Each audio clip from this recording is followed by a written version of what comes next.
आपका अपना पत्रकार नरेंद्र कुमार। रूबरू अभियान के तहत आज हम पहुंचे हैं उकलाना की श्री कृष्ण गौशाला में, जहां पर हम मिलेंगे गौशाला के प्रधान अभय राम मंगला जी से, जिनके नेतृत्व में उकलाना गौशाला में अनेक विकास कार्य हुए हैं। सत्यभूषण बिंदल जी उनसे सवाल जवाब करेंगे, तो आइए आपको मिलवाते हैं अभय राम मंगला जी। रूबरू कार्यक्रम के सभी श्रोताओं को राम राम जी। आज हम आए हैं उकलाना मंडी की श्री कृष्ण गौशाला में। श्री कृष्ण गौशाला उकलाना मंडी की एक ऐसी गौशाला है जिसका पूरे ही हरियाणा में, मैं तो कहूँगा पूरे ही भारत में कोई भी जवाब नहीं। हम मिल रहे हैं श्री कृष्ण गौशाला के वर्तमान प्रधान श्री अभय राम जी मंगला से। अभय राम जी मंगला के लिए यदि मुझे दो शब्द कहने हो तो मैं यही कहूँगा, किसी का दिल है कांटे सा, किसी का फूल सा दिल है, किसी का दिल है बादल सा, किसी का धूल सा दिल है, किसी के दिल में नन्हा सा यह दिल ही नहीं होता, किसी के पाँव से सर तक जहाँ देखो वहाँ दिल है, किसी के पाँव से सर तक जहाँ देखो वहाँ दिल है। हमारी उकलाना मंडी में श्री अभय राम जी मंगला एक ऐसा ही नाम है जिसके पाँव से सर तक जहाँ भी हम देखें वहीं पर दिल है। श्री अभय राम जी मंगला सेवा के हर कार्यों में, मंडी के हर क्षेत्र में आगे रहते हैं और श्री कृष्ण गौशाला को तो ऐसा लगता है इन्होंने अपना पूरा जीवन ही समर्पित कर दिया। श्री अभय राम जी मंगला जी, आपसे बात करते हुए मैं गौरव का अनुभव कर रहा हूँ। सबसे पहले आप मेरा नमन स्वीकार करें। धन्यवाद। तो श्री अभय राम मंगला जी, जैसा कि आप देख रहे हैं, लॉकडाउन के दौरान वैसे तो पूरी ही दुनिया एक प्रकार से भयभीत भी है और दुखी भी है। हमारी श्री कृष्ण गौशाला में इसका क्या प्रभाव पड़ा है, आइए हम चलते चलते बात करेंगे और हम इस गौशाला की भी जरा सी शोभा को निहार लेंगे। जैसा कि आप देख रहे हैं, हम खड़े थे श्री कृष्ण गौशाला के श्री राधा कृष्ण मंदिर में और अब हम बढ़ रहे हैं पार्क की ओर। हाँ जी अभय राम जी, लॉकडाउन के विषय में जहाँ से प्रकाश में किया सारी दुनिया में फैली हुई है, हमारी मंडी में केवल इसमें नहीं है। तो हमारे लिए सौभाग्य की बात ये रही कि जितने भी हमारे यहाँ कर्मचारी थे वो लॉकडाउन के दौरान यहाँ रुके रहे, जिससे कि यहाँ का निराचारी का काम, गौ रक्षा का काम, गौ पालन का काम बड़े सुचारू तरीके से चलता है। यानी कि इस लॉकडाउन में किसी प्रकार की काम में आपको कोई दिक्कत नहीं आई? गौ सेवा में कोई दिक्कत नहीं, गौ सेवा में कोई भी दिक्कत नहीं है? किसी प्रकार की दिक्कत नहीं है। तो यहाँ का सारा स्टाफ, सारे कर्मचारी बहुत जी जान से लगे रहे और पूरी तरह से लॉकडाउन का जो सरकार की तरफ से हिदायतें थी उसका भी हमने पूरी तरह से पालन करने की पूरी कोशिश की, जिसमें कि मेरा पूरा स्टाफ ने, पूरी मंडी ने, पूरी कमेटी ने पूरा साथ। तो श्री अभय राम मंगला जी, जो जहाँ तक, क्योंकि यहाँ पर मैं समझता हूँ 2000 से भी ज़्यादा यहाँ गायें 2400 के आसपास होंगी, 2500 के आसपास गायें हैं अपने गौशाला में, जिसमें गोवंश है, सारा है, बैल भी हैं, नंदी भी हैं, गौवें भी हैं, जिसमें से 150 गायें के आसपास दुधारू हैं। बाकी गायें सारी ऐसे ही चरने वाली हैं, जिसके लिए हमें कोई परेशानी नहीं है। अभी हमें ताज़ा तोड़ी का सीज़न था, जिसके अंदर हमने करीब 17,000 क्विंटल तोड़ी, जिसकी लागत मैक्सिमम 52 लाख रुपए बैठती है। वो भी सारी तो अभय राम जी, इतना बजट गौशाला के पास था? बजट नहीं है जी, इसके अंदर हमें सारा मंडी से, आप जैसे भाइयों से उधार चकना पड़ा। अभी इस टाइम हमने 45 लाख रुपये मंडी से उधार चका है, किसी से कुछ, किसी से, जो हमें आस्ता आस्ता इसको कवरिंग करके कहीं से भी कोई साधन दान से बना के वापसी। मंडी के पास एक्चुअल में कोई इनकम का साधन नहीं है, ना कोई पैसा है। तो अभी गवर्नमेंट की तरफ से हमें क्या मिलता है, कुल मिला के अगर हम टोटल में जानना चाहें, अब की बार हमारे यहाँ 1 साल का हम जो सरकार में दिखाते हैं 2200 के आसपास हम गौवंश दिखाते हैं कागजों में, जबकि गौवंश हमारे पास 2,500 के आसपास है। उसमें उन्होंने 6,42,000 रुपये 1 साल के भेजे हैं, जो कि एक गौवंश के लिए सिर्फ 77 पैसे डेली पड़ता है। अब आप हिसाब लगा लो इसके अंदर कितनी गौशालाएँ समर्थ होंगी जो बेचारा। तो अभी राम जी, हम जैसा कि देख रहे हैं, हमारी श्री कृष्ण गौशाला वैसे तो एक प्रकार से बिल्कुल अब भी खिली हुई है, किसी प्रकार की यहाँ पर कारण है हमारे मंडी के, हमारे आसपास के एरिए के दानी सज्जनों का बहुत बड़ा योगदान है, जो 24 घंटे हर समय तत्पर रहते हैं।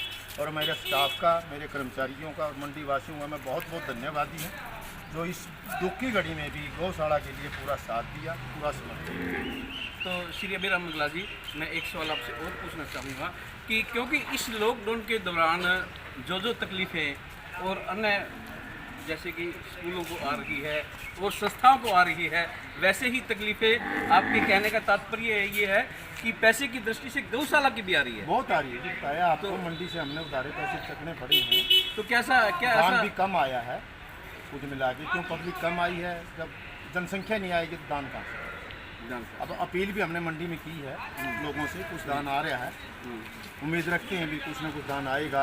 बाकी तो जैसा कैसा भी है, लोगों से आगे जाएंगे, चंदा मांग के लेकर आएंगे बाहर से अंदर से, देखते हैं कैसे जिसका गुजारा उसका। और तो चारा लेना जरूरी है। आप देखोगे सारे गोदाम हमने भरती हैं, थोड़ी बाहर भी कुछ थोड़ी पड़ी होगी चलेगी। मेरे तो एक ही सोच है, गोवंश को भूखा नहीं रहना चाहिए, चाहे हमें जोड़ी बिछानी पड़े, चाहे हमें कुछ भी करना पड़े, हम गोवंश को भूखा नहीं रहना। बहुत बड़ी अबे राम जी, मैं किसी कारणवश नहीं आ पाया।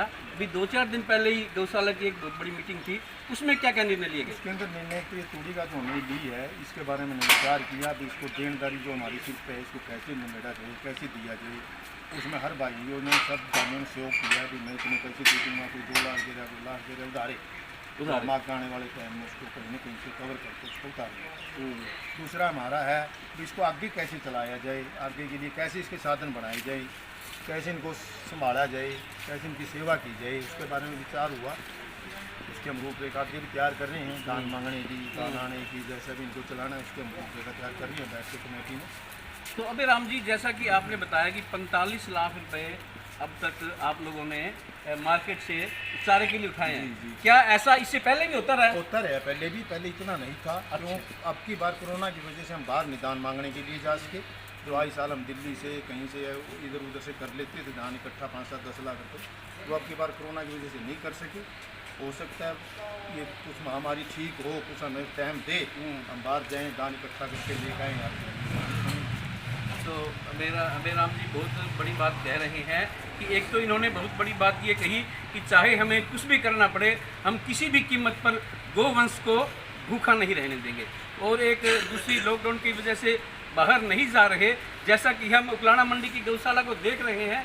मैंने तो विराम जी एक दफ़ा लिखा था, कट जाएंगे सारे संकट आजमा के देख ले, उकलाना की गौशाला में आके देख ले।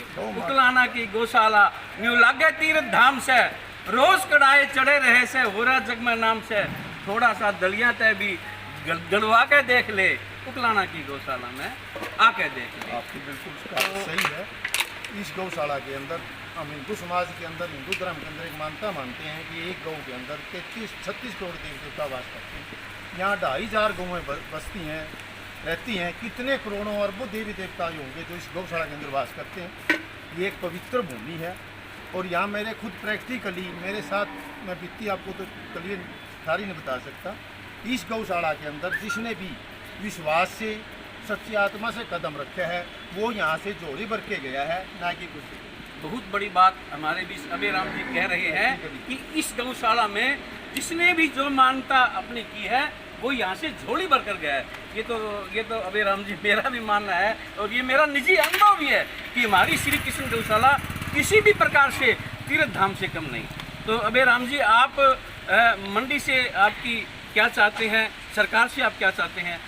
मंडी से तो इतना साथ मिल रहा है, हमें मांगने की ज़रूरत नहीं है। मंडी में तो एक छोटी सी अपील करने की ज़रूरत होती है। यहाँ लाइन लग जाती है देने वालों की और इतना आता है कि हमारे से समझ नहीं पाता। सरकार से हम ज़रूर उम्मीद रखते हैं कि भी कुछ न कुछ सरकार हमें और दे, जिससे कि हम थोड़ा सा स्वावलंबी बन सकें। हमें सारा का सारा दान पे डिपेंड ना रहना पड़े। अब हम टोटली ही दान के ऊपर डिपेंड हैं। अब आप देख रहे हैं ये तूड़ी के सारे गोदाम हमने भरे हुए हैं, वो भी उतनी तूड़ी पड़ी है। कुछ ये बाहर रखी है जो ये 15-20 दिन बाहर से चल जाएगी, उसके बाद ये सारे। तो अबे राम जी, यहाँ पर तो हम देख रहे हैं आपके पास कोई जगह नहीं है, तूड़ी अगर और आएगी क्या करें? ये बाड़ों में भी तूड़ी डलवाना, अब तूड़ी नहीं आ रही थी, तूड़ी कंप्लीट हो चुका है हमारा तूड़ी का सौदा सर। अब तो दान की थोड़ी बहुत आ रही है, वो बाहर ही डाल देते हैं, इसी में से अपना निगाह सारी डेली हो जाती है। अबे राम जी, आप कितना समय गौशाला को दे रहे हैं इस वक्त? मैं ऐसा है जी, रूटीन में तो 2 घंटे 1.5 घंटा ही देता हूँ दोनों टाइम। अब जब तूड़ी का सीजन अब 1-1.5 महीना रहा तो मैं कम से कम 4-5 घंटे, मैं और एक आशीष सिंगला मेरा साथी, वो हम लगातार देते थे। बाकी कमेटी जितनी भी है गौशाला कमेटी की, वो जब भी मैं उसको पुकारता था वो सेकंडों के अंदर ही गौशाला में हाजिर हो जाते थे। जिस भी सदस्य को, जिस भी मंडी वाले को मैंने पुकारा, वो उसी टाइम यहाँ हाजिर हो जाता था। जिसके जिम्मेवारी जो लगाई वो पूरी ईमानदारी से और सेवा भावना से निभाई है सर। बच्चों को भी देख रहा हूँ, तो यहाँ पर किसी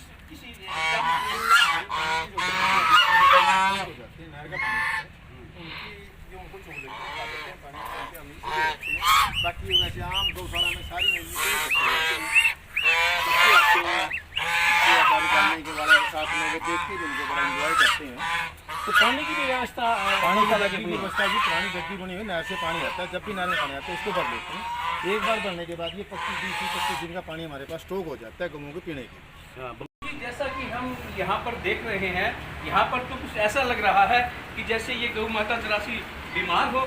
क्या आपने इन गौ माताओं को अलग अलग शैली में बांटा ऐसे हुआ है जी, इसको हम हमारी भाषा में सेक्शन बोलते हैं, हॉस्पिटलों के अंदर इसको आईसीयू बोलते हैं। तो ये जैसे गाय बैठी आपको देख रही हैं, ये उठ नहीं सकती, तो इसको 2 बंदे हमें स्पेशल यहाँ रखे हुए हैं। VLD गवर्नमेंट का मिला हुआ है, 2 हमने अपने प्राइवेट तौर पर रखे हुए हैं। वो सुबह शाम दिन में इनको पलटी मारते हैं, यही बैठे को चारा है, बैठे को इसको पानी मिलता है। तो ये गौ बेराम जी, जैसे कि आपके यहाँ पर तो इन गौ माताओं के लिए कूलर भी लगाए हुए हैं। 5 इसमें कूलर लगे हुए हैं जी। अभी इसमें स्कीम है कि टाट की पल्ली लगा के इसको दुपहरी को धोने का, जिससे कि यहाँ गर्मी ना बने इनको। इनके लिए हमने 2 आदमी हमारे कर्मचारी जो कि दिन रात बिल्कुल लगन से इनकी सेवा करते हैं। हमारे मैनेजर साहब हैं दिलबाग जी, ये लगा के पूरा स्टाफ इनकी खूब सेवा करते हैं जी। मेरी जो भावना है ये है, ना ये भूख से मरे ना ये बीमारी से मरे, ना भूख से मरे ना बीमारी। बीमारी से मरे। हमारी पूरी इस बात में सेवा भावना रहती है और हमारी खुद की सोच। मैं जैसा कि अभी राम मंगला जी ने कहा कि इनकी भावना ये है कि ये गौ माता ना भूख से मरे और ना बीमारी से मरे। तो नरेंद्र जी, जो सबसे बड़ी बात मैं यहाँ पर देख रहा हूँ वो ये है कि जो बीमार गौ माताएं हैं उनका भी यहाँ पर कितने अच्छे ढंग से रखा रखाव किया जा रहा है। उनके लिए भी कूलर लगाए हुए हैं, पर्दों की व्यवस्था हो रही है, पंखे चल रहे हैं। तो इसके लिए आप अभय राम जी बहुत ही ज़्यादा बधाई के पात्र हैं। और अब हम जरा सा इससे और भी आगे निकलना चाहेंगे। अभय राम जी, जरा सा हमें आप और विस्तार से बताइए। जरा सा अभय राम जी हमें थोड़ा सा विस्तार से भी इसमें ऐसा है बताइए। भाई जी, मैं आपको बता देता हूँ अपनी गौशाला के बारे में। आसपास को गौशाला में आपने ये सुविधा नहीं होगी। हमारी गौशाला आसपास के कम से कम भी 10-15 किलोमीटर 20 किलोमीटर के एरिए से बीमार है, एक्सीडेंट है, उठा के ले आते हैं, उसका उपचार यहाँ करते हैं।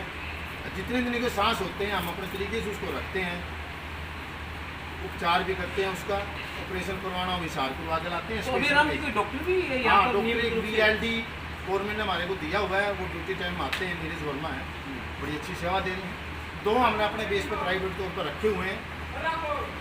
वो VLD तो नहीं है, मतलब वो ट्रेन है दोनों ही। वो 24 घंटे यहीं रहते हैं गौशाला में, रात की भी सर्विस है, दिन की भी। इनकी भी सेवा करते हैं। बाहर से एक्सीडेंट होता है, कहीं मंडी में जाना है, वहाँ भी वो जाते हैं। खूब अच्छी तरह से मन से सेवा करते हैं। बहुत बहुत धन्यवाद अभय राम जी, आपने हमें इतनी सुंदर सुंदर जानकारियाँ दी। आपने हमें गौ माता के लिए बताया। और जो यहाँ पर तो आकर हमारा मन वैसे ही करुणा से द्रवित हो रहा है कि यहाँ पर जो बीमार गौ माता है उनकी भी आप कितने अच्छे ढंग से रख रखाव कर रहे मैं हैं। तो यही चाहता हूँ, इनकी सेवा सबसे उत्तम सेवा है। ना ये उठ सकती है, ना ये चल सकती है। जितने दिन इसके सांस हैं उतने दिन यहीं उसको चारा है, यहीं पानी मिलता है। इसको पलटी दी जाती है, कभी इधर कभी उधर। क्यों? अगर इसे रखेंगे गल जाएगी। बहुत बड़ी कोशिश बात है। रहती है कि इनको जख्म ना बहुत हो, बड़ी बात ये है भूख ना राम रहे, जी। प्यासी ना रहे। बहुत बड़ी बात है। मैं तो यही कहूँगा कि मंडी के लोगों से भी मैं यही प्रार्थना करूँगा कि यदि कोई उकलाना मंडी में सबसे पवित्र स्थान है तो वह उकलाना मंडी की गौशाला में है। और वो गौशाला में आकर यहाँ बैठे देखें। मैं तो यही कहूँगा कि बैठे ताश भी खेल है, तो गौशाला में आ जाना है। गौ माने तो रोटी दे के पीठ में हाथ फिरा जाना है। तू भी किसी गेट पे नाम लिखा के देख ले, उकलाना की गौशाला में आके देख ले, उकलाना की अच्छा, गौशाला। गर्मी में कूलर लगे हुए हैं, सर्दी में हीटर लगवाए हुए हैं इनके लिए, जिससे कि इनको जल्दी ज़्यादा ठंड ना महसूस हो। अच्छा, सर्दियों में भी हीटर लगते हैं, सारी सर्दी में हीटर लगे हुए हैं, जिससे कि इनको सर्दी महसूस ना हो। इनको जो चलता फिरता गाय गोवंश है, वो तो सर्दी लगेगी तो कुएं में भी चला गोबर जाएगा। की क्या व्यवस्था है? गोबर हमारे पास जितना होता है जी, आज जैसे जीरी का भी सीजन चला हुआ है बोने का, वो साथ ही साथ उठ जाता है, कई बार इकट्ठा भी हो जाता है। कुल मिला के यहाँ गोबर के खाद की भी बिक्री अपने एरिया में बहुत अच्छी है। अंत में मैं श्री अभय राम मंगला जी के प्रति आभार प्रकट करता हूँ, जो उन्होंने हमें इतना कीमती समय दिया। उकलाना मंडी की गौशाला के बारे में इतनी सुंदर सुंदर जानकारियाँ दी। जितना इनके दिल में गौ माता के प्रति प्रेम भरा हुआ है, इतना यदि उस प्रेम का 1% हिस्सा भी मंडी के लोगों में भी और भी जागृत हो जाए तो मैं समझता हूँ हमारी उकलाना मंडी पूरे ही वर्ल्ड में एक बहुत ही श्रेष्ठ गौशाला बन सकती है। वैसे मैं मेरे उकलाना मंडी के भाइयों से व आसपास के भाइयों से भी बताना चाहूँगा कि जो हमारी उकलाना मंडी में नहीं आए हैं वो जो हमारी उकलाना मंडी के गौशाला में नहीं आए हैं वो यहाँ पर एक बार आकर ज़रूर देखें कि यहाँ पर गौ माँ का कितने अच्छे ढंग से पालन पोषण किया जा रहा है। जो गौ माताएं बीमार है, जिन गौ माताओं को कोई तकलीफ है, उनको भी यहाँ कितने अच्छे ढंग से रखा जा रहा है। एक बार फिर आपका बहुत बहुत धन्यवाद, आपकी पूरी टीम का बहुत बहुत धन्यवाद।